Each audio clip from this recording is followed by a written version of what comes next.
All right, Casper and Dennis on Submission Radio with Owen Roddy after a huge history-breaking night here in Madison Square Garden with Conor McGregor.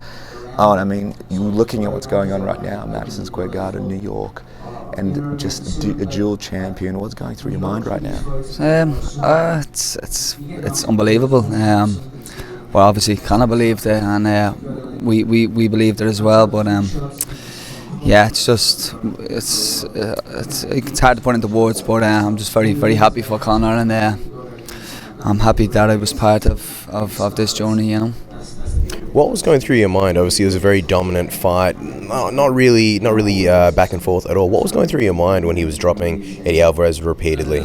Well, I mean, we've been saying all the time that he was there to be here, and you know, I've been moving around with Conor for a while, and I even said it to him beforehand. I says you're going to be able to hit him with everything, and he did hit him with everything by far. That's, you know, it was the cleanest performance I've seen from Conor.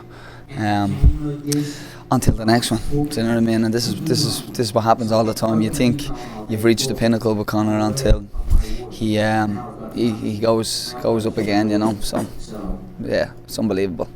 It's interesting because we just heard an announcement. He said he's having a child, which is huge news. And yeah, I mean, everybody's so happy about it. But he's also mentioned that he doesn't know if he wants to bring up his child in a world of celebrity, and he's got to think for a while. How long have you known about this, and when did you really find out about it? I knew him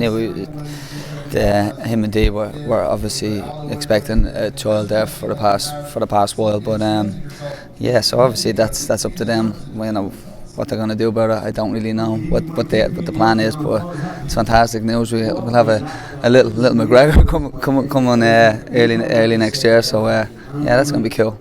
With the two belts, I mean, it's not really certain what's going to happen now, but if he takes a break, I mean, he'll have to give one belt up. Which belt do you think he should keep, and which belt do you think is the belt to go? You know what? Who knows?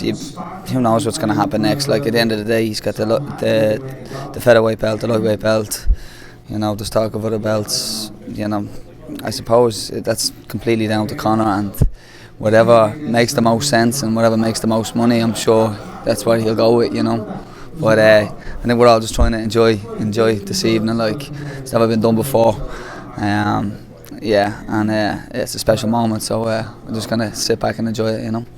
Not to take away from this moment, because it's obviously an amazing feat, the first man in the UFC to hold two belts simultaneously, but he has had some back and forth with Tyron Woodley in the past week. It looks like nothing that Conor does is really by chance. He might be setting up another fight. Do you think he could potentially hold a third belt? Yeah, who knows? Yeah, who knows? Yeah.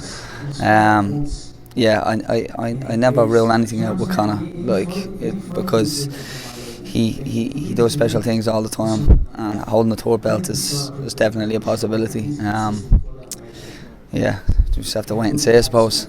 One of the final questions is, will let you go and let you celebrate. Khabib Nurmagomedov, huge win, but he's been calling out Conor, saying he's a chicken, that he's afraid to fight him. As someone that is part of Conor in this camp, is anybody afraid to take on Khabib if the challenge does come? And also, what did you think about when he said the stuff about the Irish fans and the Russian fans? Now the Russian fans outnumber them. Listen, he just wants a fight. You know, he wants a money fight. Along with everybody else, he's just saying what he thinks needs to be said to get the fight. Yeah, you know what? He got clipped a bit tonight as well by Johnson, but if Conor clips him, it's game over. So, but who knows? You know what I mean? That could be a fight as well. You never know. I don't know. I don't think anybody knows. I think only Conor knows what's going to happen next. I sit back, wait, and I enjoy it. And then when them announcements come out, I roll with it, you know. Let's just end on this note. You guys obviously part of SBG, Conor McGregor, you know, Dylan Dennis, Coach Kavanagh. What does it mean for you guys as a team? That obviously Conor McGregor, he did achieve this, but it was with all your help. What does this mean for you guys as a team? This is it. This is, as I said, this is the top. You know what I mean? Until the next fight. But for us as a team, for myself and John and stuff, like, I mean, especially for John has brought us, like, looked after us all for so many years, and you know, gave us all his time, and now we're in Madison Square Gardens with the two-weight world champion again. You know, it's it's amazing. I think, as I, say, I always say, I think I'll appreciate it a lot more when I'm a bit older, when I'm sitting in a pub somewhere and I'm 65 saying I done this years and years ago, you know. But yeah, just enjoying the moment. It's amazing. Well, there he is, a man who's a part of record-breaking history at Madison Square Garden. I said it. I mean, it must go through your mind as I say it. Congratulations, Owen. You worked so hard. I'm sure all the fans are really happy what happened, and we can't wait to see what's next. Thank you. Cheers.